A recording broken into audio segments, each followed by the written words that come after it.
Here we stand at the precipice of 2020. Everyone loves it more because of the numbers 2020. Ooh, it's a new decade. It's a decade We're on thing. the edge.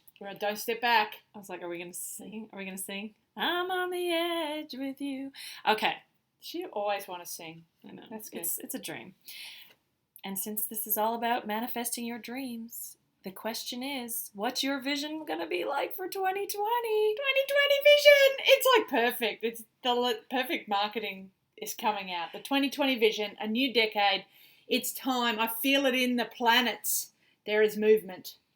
Yeah, it's really interesting. So let's deconstruct for a sec. I didn't plan this, but let's just think about vision.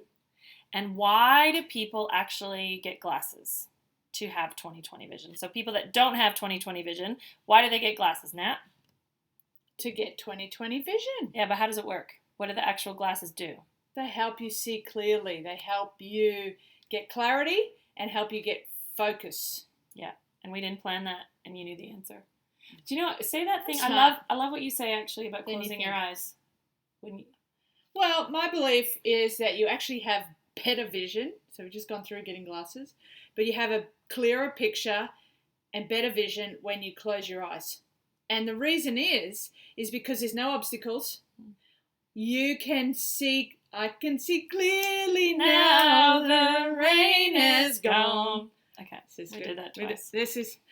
We're on the precipice. Why you have your own podcast? Yeah, you do whatever you want. We're on the edge of 2019. We're going in singers. So when you close your eyes, so before you go to bed or at any time when you daydream and you dream as you go to sleep, close your eyes, you can see exactly what you want in your life. And there's nothing in the way. And there's almost a straight line to it. And I think potentially it's part of the problem because you wake up expecting it to be right there, very clear. Expectation. And nothing in your way. And you take a step and fall off the cliff. But you're right, because that's what the eyes have been trained to do for many of us, is to expect something to look a certain way. I mean, this is something we're even dealing with our daughter. This idea of expectation, like sometimes we'll make a cake together and she's so excited. We go through the whole process and then it's cooking. And then when it gets to her plate, she has been known to have a spack attack when that lands on her plate. And that is intense. Spack attack. Now, actually, Christmas Day it happened. We made pancakes. And pancakes are supposed to be round. She expects them to be round. And I happened to squash one of the edges against the side of the pan. That did not go well. Expectations. Yeah, and it took me a while to figure out what the spack was about because, at first you're just sort of like in maybe the reaction or it's like, what's going on? It's really loud. But then I saw that there was a pattern and it was because there was a sense of what she thought was going to land on the plate, like Nat saying maybe circle or a round pancake versus something with a straight edge. But that expectation is what then had her reacting. So for me now as a mom, it's really about just being with her, calming things down, and being able to have her see that, like in her own language at this stage. So I think personally, if that's going on for her, it's because it's going on in the home. Sorry, Nat. But if she's into expectation already at 4 years old, it's because she's seeing that in other ways in her parents. So that's what I actually gave up for 2020 was expectation. So this should be having a good impact on Miss J. And I gave up perfection, so I eat pancakes in every shape. Don't have to be round. Right, and it's a journey. It's about noticing it. I think what I've learned about parenting is your kids are a mirror. And there's the things that they mirror back that you knew was kind of your vice or your habit, and then there's the things you had no idea. And those can be quite confronting. So I think Nat and I both have our level where we have expectation or perfection, and then there's a level that we're not even aware of. So that's going to be really cool for 2020. Now, back to vision. Clarity. Focus. Wait, I wanted to share something because that's really powerful what you say about close your eyes so that you can see. And in this manifesting of dreams, it's really, really important that you not let reality distract you from your dream. I'm working with this woman in our health business with her wellness, and I shared that with her, Nat, and it was really, really profound. I said, I know this is going to sound strange because people talk a lot about loving yourself and looking in the mirror and doing all that kind of stuff. And I said to her, for now, for at least 3 months, I want you to work on what you're feeling from within, not what you're seeing from without. Because I feel that it's the great distractor and it gets people off their commitments. The commitments are great and things are being established, but what gets us derailed is when we see something that we don't expect, meaning we're feeling pretty good, we look in the mirror and we think, who the heck is that?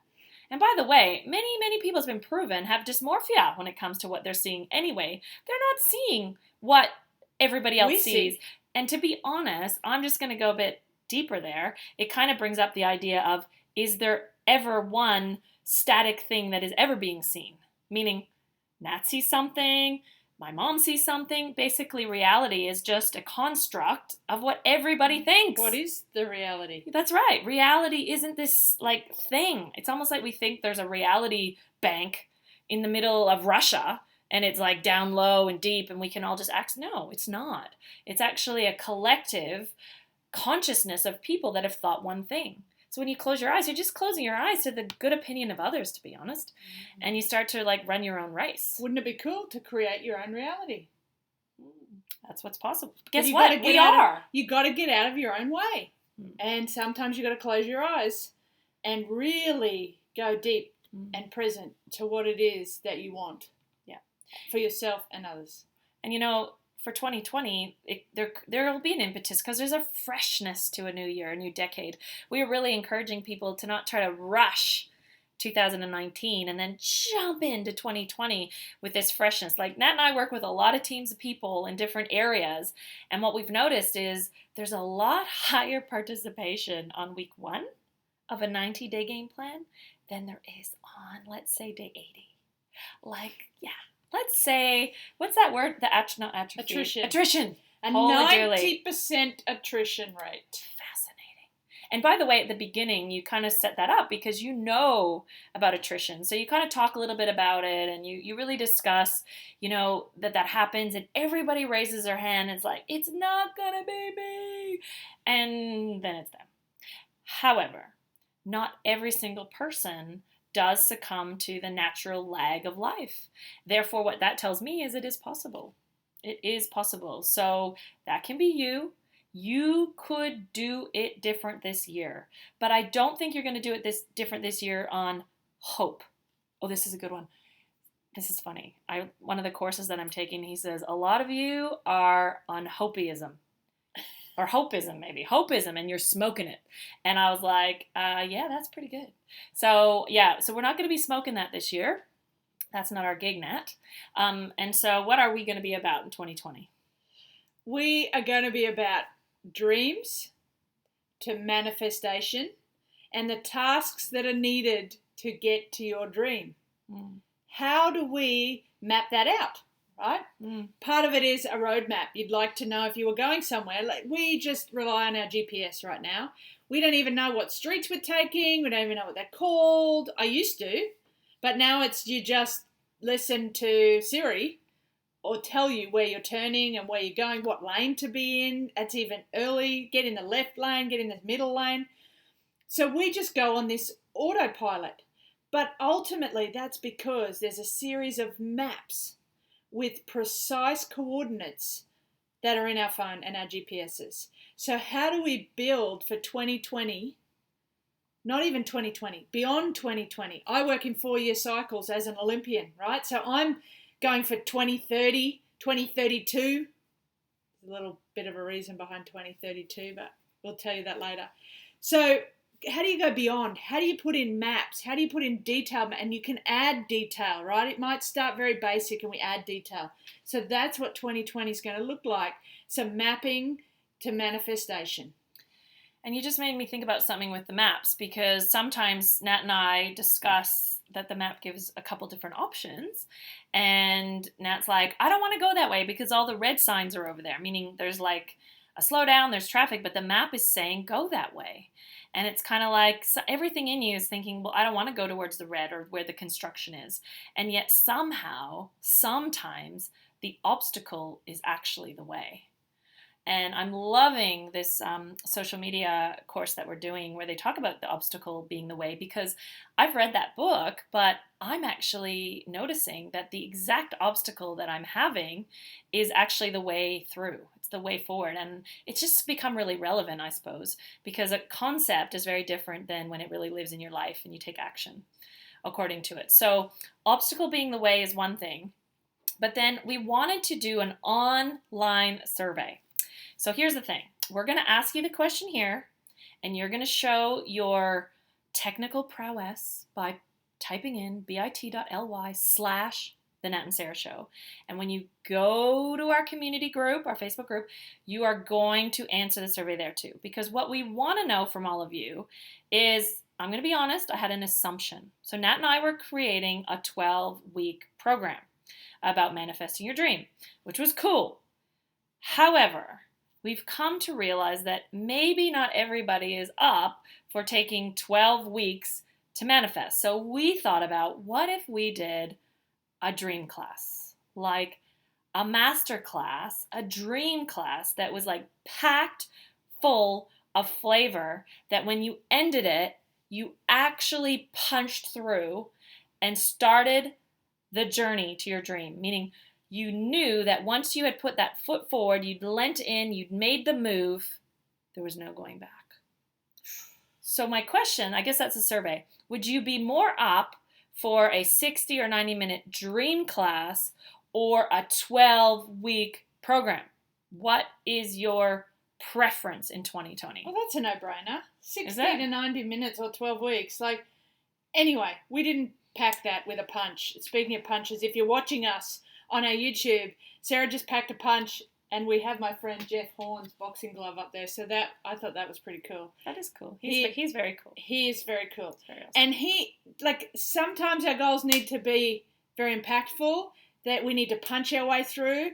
And other times, like the GPS example, we actually need to go around the construction. We actually need to find. You can see what path she's trying to take on the GPS. We can find other ways. There are other ways. They may not be as fruitful, but they may be quicker. The end of the day, what I learned through the GPS is that you can go many ways to get to your destination. We want to choose the way that is the most joyful and the most fruitful, and we can experience it to the fullest. Because sometimes I've had goals and dreams come true, and I'm like, really? Well, it wasn't really cool getting here. And so enjoying the journey along the way, I think, is something for 2020 we want to do as well. It's not about waiting till you get to the end and having a joyful moment. Yeah, like what's that expression? There's no happy ending to an unhappy journey. So, yeah, hold on. I want to say something about the obstacle is the way. I want to use an example because, yeah, there's many options here. But the one, if I think about volleyball, Nat, if both of us would be considered not the tallest, you were not always the tallest player on your team. Is that right? Almost That's right. Every time. You're the smaller one, right? I was the smaller one. Sometimes a little bit smaller, sometimes a lot. Yeah. So if you even think about you and Tamsin, so major size difference. And so some people would say that in our sport, that's an obstacle about your height. And, they're looking for the taller ones and everything. Where I think that was actually your asset, was your height. And the fact that you're kind of an all-rounder and what you made possible. And that's what I'm talking about, is these things that we often sort of like grant ourselves that hold us back, when really that thing is your thing. And your thing is what's going to make it great, because your dream, see, I've been guilty of this, whereas in the past, I would never say I was an entrepreneurial person. I would not even say I was an ideas person. I have other skills, but those weren't them. And then I live with Nat, and she's an ideas person, so I really thought I wasn't an ideas person. And one of the reasons why, and by the way, I since believe that everyone has ideas, and that's because I spent some time with kids. And kids always have freaking ideas. And we all started that way. But what happens with someone like me is I used to have ideas, and then the idea would get shot down. Meaning, not necessarily by one certain person, but I just always hold this doubt, like, why would that idea be original? As if someone else isn't doing it. Remember my salad idea when I came back from New York City? And I was all excited about starting those salad bars? But it was like the excitement of the idea soon died because what came in, the self doubt, was all around, well, surely someone else is doing that. Like, it's so simple. It's not rocket science, right? And remember when this is I think it's a Queensland brand or Brisbane, but it's called Green Bean. And like we came out with a name for it, and was it Tossa? It was going to be really funny. Tosser. That's an Aussie thing. Salad tosser. Yes. That's pretty funny. So I think we thought, the clever name. I'm really good at titling, by the way. She's a titlist. I'm a titlist, not a golf. And so, yeah, I was titling and everything. Anyways, out comes this company, Green Bean, and I remember feeling like upset, like disappointed, irritated. Isn't that ironic? I didn't take one step besides titling it to further that dream. And yet I was mad. Who was I mad at? The Green Bean people? Because what I've really gotten about entrepreneurship is it's just the people who execute, who take a step. It's not like the ones that necessarily... You don't even have to have the best idea. You just have to take a step. And you weren't really mad at Green Bean. You were mad at yourself. Yes, you're for right. not taking the step. That's true. And ultimately, I feel that too. I get mad at myself when I look at something that I should have done. Yeah, regret. And there's regret. And there's a bit of grief. And what if, and a what if. That's really what it's about. Yeah, so 2020 is about moving your ideas forward. Yes. I just did... progress towards something. Yeah. That's my Say that favorite. again. Progress towards. So we make some progress towards every day, right? Every single day, make some progress towards your dream. So no matter what's happened to you in your life, that is progress toward, because that becomes almost like the foundation upon which you grow from. That's like the story behind the dream that you're coming forward with. That's what's so great, is that all those things that we perceived as failures are actually like the thing that we launch off of. So 2020, yes, is about forward moving. And a business course that I just took said this, and it said, your first idea will never be your final idea. And that's cool too. So one of the things I've shifted is, instead of going into perfecting something, or what's that thing called about the prototype? How you make the different iterations? Oh, there's a name. There's a name. If you know that too, put my that in friend the John Facebook will be group. very disappointed for me for not remembering this. But there's like a thing in the tech world about different prototypes. And one of the things that I've taken on with an idea that I've had is to survey 100 people. And when you survey them, to actually listen, to have that kind of listening and watching. Like, I'm not just listening with my ears. I'm watching the eyes. Are they glazing over? Do they not understand? Is the idea boring to them? Guess what? It doesn't mean the idea is boring. It just means the idea is boring to them. And there could be some fine tuning. There might be a new idea from what they say. So my idea is already morphed like 6 times, and it's forward moving. And it's so cool because it's such a great idea that in the past, I would have just waited for somebody else to do it and then got disappointed in myself. So what if this year could really be about the year that you executed, that you just went for it? Boom. Hashtag execution 2020. So in light of that, tonight, New Year's Eve, we have a very special, I don't know what you're doing. I'm sure that we used to go to bed before 12, right? We actually might have. still, but. Well, we have a plan. I know. We didn't have plans before. We are going to spend the night with one of my oldest and dearest friends and her husband.